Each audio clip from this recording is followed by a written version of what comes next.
Писатель начинается со второй книги, а цикл передач со второй передачи. Сегодня у нас вторая передача, рассказ о событиях очередной январской недели. 14 января 1929 года по постановлению ВЦИК в рамках реорганизации районирования СССР был образован Северный край, в состав которого вошли бывшие Вологодская, Архангельская, Северодвинская губернии и Коми-автономная область. Краевым центром стал Архангельск. Руководство Коми-автономии было против образования Северного края, поскольку усматривало в такой реорганизации возможность ограничения прав автономной области. Оно настаивало на преобразовании автономной области в автономную республику. В декабре 1928 года делегацию руководителей Коми-автономной области принял Сталин, выслушал их предложение об образовании Коми-АССР, присоединении к ней Коми-Пермяцкого автономного округа и невхождении в Северный край. Однако наверху решили иначе. Формально и после вхождения в Северный край все права Коми-автономной области были сохранены, хотя на практике это был первый шаг к свертыванию реальной автономии. Было решительно прекращены даже попытки дискуссии о путях развития национальной государственности. Руководители области заставили каяться в своих националистических заблуждениях, но через несколько лет им все равно припомнили их так называемый национал-шовинизм. Большинство из них были осуждены. Северный край был ликвидирован с принятием Конституции СССР 1936 года. Коми-автономная область стала Коми-АССР.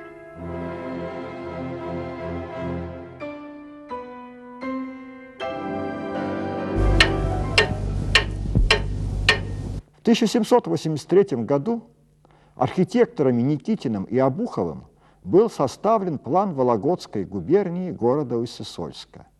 А 16 января 1784 года был объявлен именной указ императрицы Екатерины II о планах городов губерний Санкт-Петербургской, Московской, Тверской, Орловской, Курской, Ярославской, Вологодской, Тобольской и Пермской, утвердивший в числе других и первый генеральный план застройки Усть-Сысольска, ныне Сыктывкара.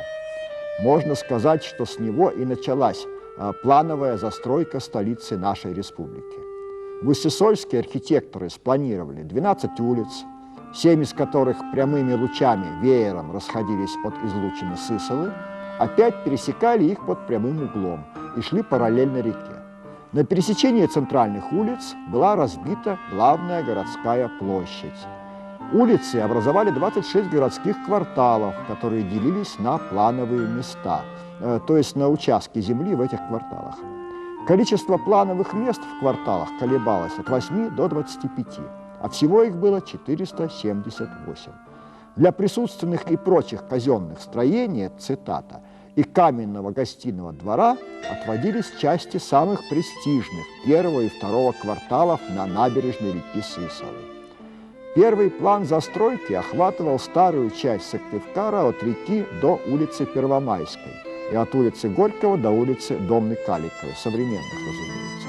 Эта планировка сохранилась без изменений и до настоящего времени.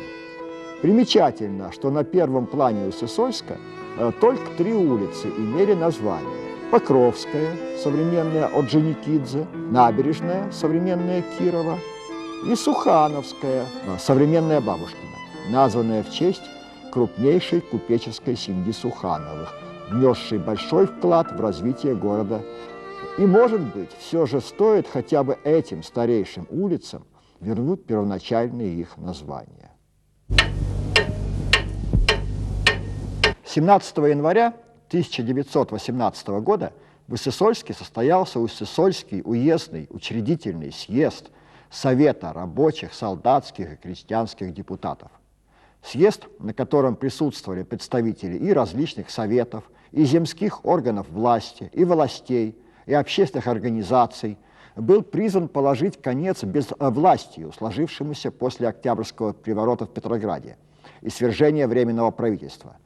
Открыл собрание бывший депутат Государственной Думы, священник Дмитрий Попов, который сказал: «Тревога за хлеб, за жизнь заставляет желать какой-либо власти.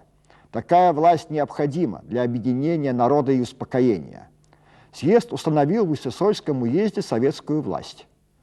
Первым председателем исполкома Усть-Сысольского уездного совета рабочих, солдатских и крестьянских депутатов, по существу главой исполнительной власти на огромной территории, стал Алексей Макарович Мартюшев, известный земский деятель, один из основателей общества обновления местной жизни. По школьным учебникам истории мы усвоили, что советская власть – это большевистская власть. Однако зимой 18 года большевики почти не имели влияния на окраинах России. В Усть-Сысольский уездный совет были избраны представители разных партий и общественных организаций.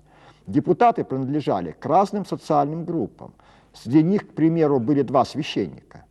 Совет объявил себя беспартийным, но обязался выполнять решение Второго Всероссийского съезда Советов, того самого, на котором Ленин объявил о создании советской власти. Только через полгода большевики в результате переворота взяли власть в уезде. 17 января 1939 года началась всесоюзная перепись населения.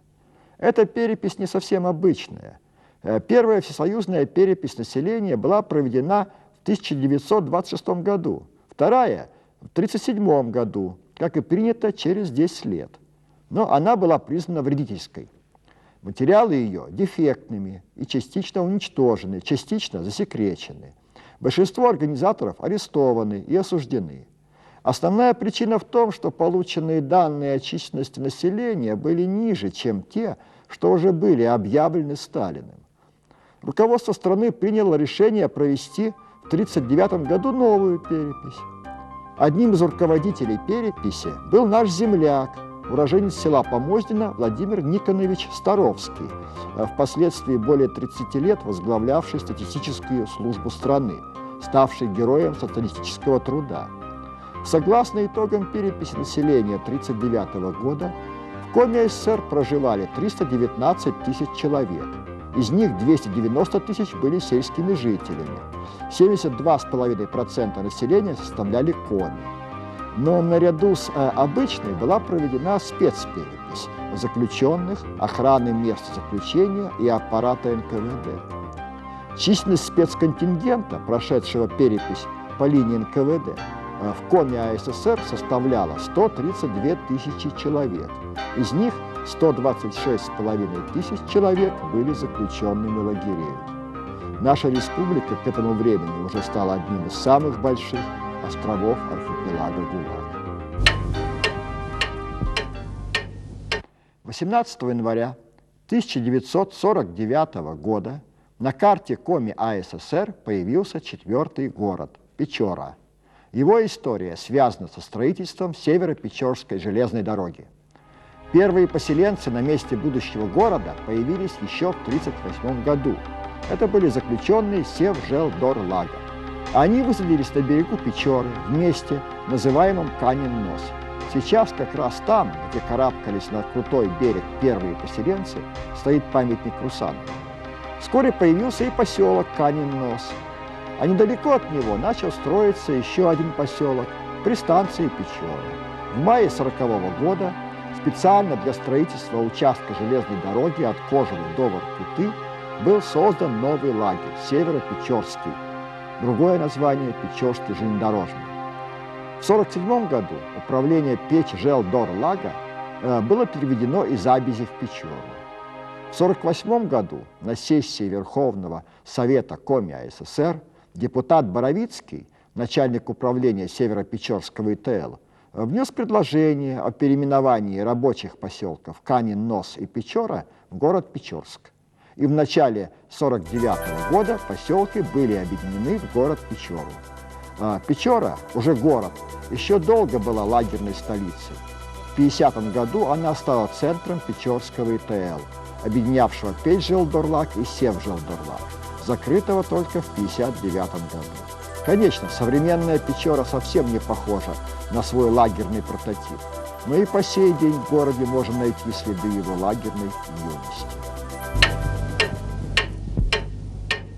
19 января 1943 года Совет народных комиссаров Коми АССР принял постановление об образовании Союза художников Коми АССР. Так что в эти дни художники республики отмечают 60-летие своего творческого союза. В военном 1942 году по инициативе выпускника Ленинградского художественно-промышленного техникума Валентина Полякова состоялось общее собрание художников Сыктывкара, где было принято решение о создании Союза советских художников Коми АССР и направлено соответствующее ходатайство в Общесоюзный оргкомитет. Зима 43-го. Все силы направлены на победу в войне. Коми-край – поставщик угля и древесины. И кажется, сейчас нет места искусству и творчеству. Но удивительно, что именно в это тяжелое для страны время издается постановление, связанное с художественной жизнью Коми-края. В Национальном архиве Республики Коми в личном фонде художника Валентина Полякова мне удалось найти исторический документ, который гласит: 19 января 1943 года Совет народных комиссаров постановляет: первое. В целях развития в Коми АССР изобразительного искусства в соответствии с решением Оргкомитета Союза советских художников СССР организовать Оргбюро Союза советских художников в Коми АССР. Второе.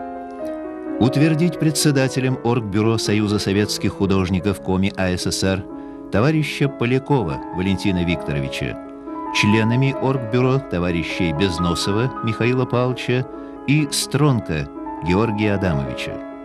Третье. Предложить наркомфину товарищу Шарапову включить в бюджет Коми АССР на 1943 год расходы на содержание Союза советских художников Коми АССР.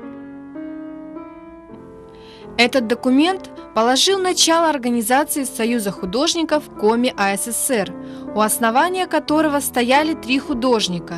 Первый председатель Оргбюро, уроженец села Серегово, 38-летний Валентин Поляков, искусный портретист Георгий Стронг, творчество которого в большей степени связано с Карелией, и художник книжной графики Михаил Безносов. Большинство искусствоведов и историков считают, что у истоков Союза художников Коми АССР стояли также живописец Николай Лукьянович Жилин и приехавший из Архангельска график Виктор Гаврилович Постников. Но на момент основания Союза они еще не были его членами, и этот факт подтверждается архивными документами. Хотя Николай Жилин и Виктор Постников участвовали в выставке, проведенной в феврале-марте 1943 года в фойе драматического театра в Сыктывкаре. Это был первый творческий отчет Союза художников нашей республики, где экспонировалось свыше 170 живописных, графических и декоративно-прикладных произведений. Творческие выставки Союза художников Республики Коми позволили раскрыться талантам нескольких поколений живописцев, графиков, скульпторов. Коллектив программы «Негромкая дата» поздравляет всех художников и почитателей их творчества с 60-летним юбилеем Союза художников Республики Коми.